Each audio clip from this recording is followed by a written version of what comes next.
The center of the Soicher. Here we're talking about the Rebbe's Soicher, the Rebbe's merchants. It's midnight in dark Uman. Rabbi Nachman is walking slowly in Pushkina, that long and winding road next to the Rebbe's Tzion. It's close to Chatzos.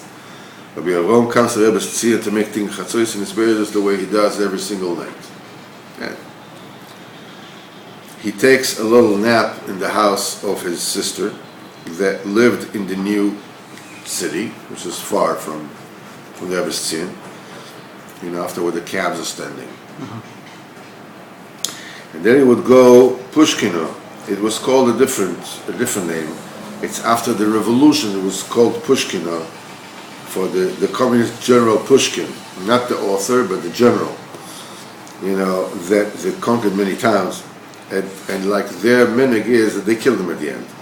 But nevertheless, the very Rachmanis, they called the street Pushkin after him. And this is the road that Rabbi Avraham would go to Chatzos, to make Chatzos in Tzin Rabbeinu Zal. One night, he's still walking slowly, and suddenly he hears a call, a cry, a shout. It gets stronger and stronger and stronger as it gets closer to the Tzion. The entire town is dark.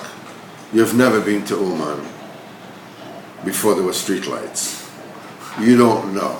We used to all go to Uman with flashlights because you don't know what darkness is. I mean,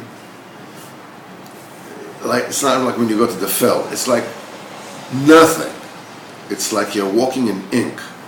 It's like, and everybody's asleep. And what is this awesome noise? Like it's a person who's screaming for somebody to save him. So it says maybe it's somebody that fell in the clutches of a murder or whatever it is. Maybe we have to run to save him. But the closer it gets to the Tzion, the clearer it becomes. It comes out of the Tzion. When he comes in, he says, "Who is the one who is screaming?" Reb Sender from Tirovitz. Reb Sender was a millionaire. A business owner. He is lying on the Tzion, hand and feet spread, and screaming unbelievable voices. And his screams were not like the usual screams of the Diburei Emuna that also were screaming. His screaming was a chiddush, was something very different. And Rabbi Nachman would tell this story with unbelievable wonderment. And it says he laid down and he screamed of himself, about himself, to be zoiche, to come close to Kodesh Baruch Hu.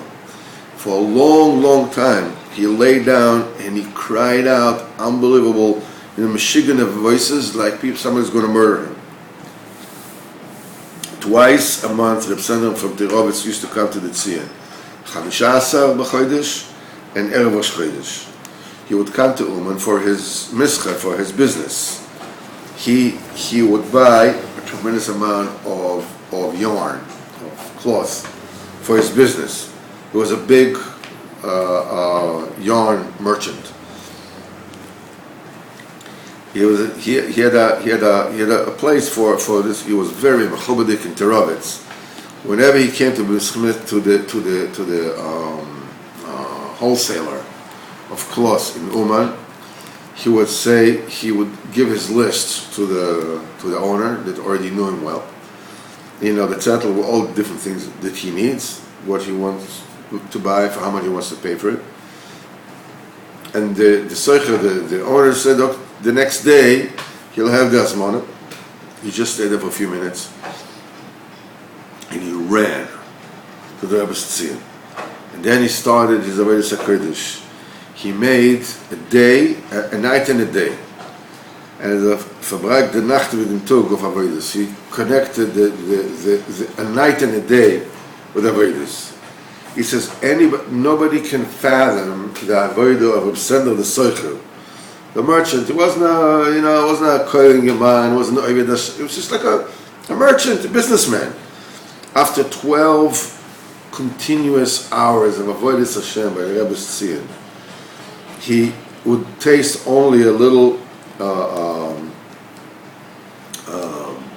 dry bread, which sometimes got kvass. It's a very, very cheap Russian. It's like a water that is just colored a little bit with borscht, with why? He was a huge soicher, but his entire money he gave away for tzedakos. His money built the clothes of Reb Nosson again in Tafresh Chavav in 1926. From his own money, he helped Anash. He saw that they had food to eat and beged bilbosh. So what is left to him is just a little. So he just, he ate some toast, some dry bread, and a little this, and that's it. And when he came to Arbein, even this he felt like he didn't need it. And the next day, after a whole long night in the Tzion, he put another few minutes by the wholesaler again, and he asked the Seicher, "The schocha is right, the merchandise is ready." So the merchant said, "Yeah, he already knew him." He says, "Okay." He says, "You have here a little bit of extra schocha, just for a few more hundred of rubles. I can add it on to you." It was showed, to cut just to give it. If you can just add a few more of this, I'll give you a great deal for it. No way. Take off the extra schocha that I didn't order. The sender said, "That's what I'm going to take. This is what I'm going to pay for it. Not one kopika more. I don't want anything." But the sender, the merchant will beg him, "Just a few rubles that you have to add." The sender said, "If you don't want to give me what I want, I'll go to somebody else." That's what Rabbeinu taught us. You make business only when you own money. You don't borrow money to do business. Mm-hmm. You only invest that's what you have. Not a lavor, not a loan, not even a penny more. It says, and what the Rebbe said, I'm not going to transgress for any money in the world. And the Mechad already knew, Rabbi Yehuda Sender, he had to, he says, used to come to Uman twice a month for his mischah, but his real business was by the Rebbe's Tzion. He put a whole day and a night, and for the mischah he put a few minutes, and immediately he was going back home, fully loaded with the schocha that he loaded on in Tzion Rabbeinu. This is the kind of businessman that Reb Sander was. These were the kind of merchants that Rabbeinu had.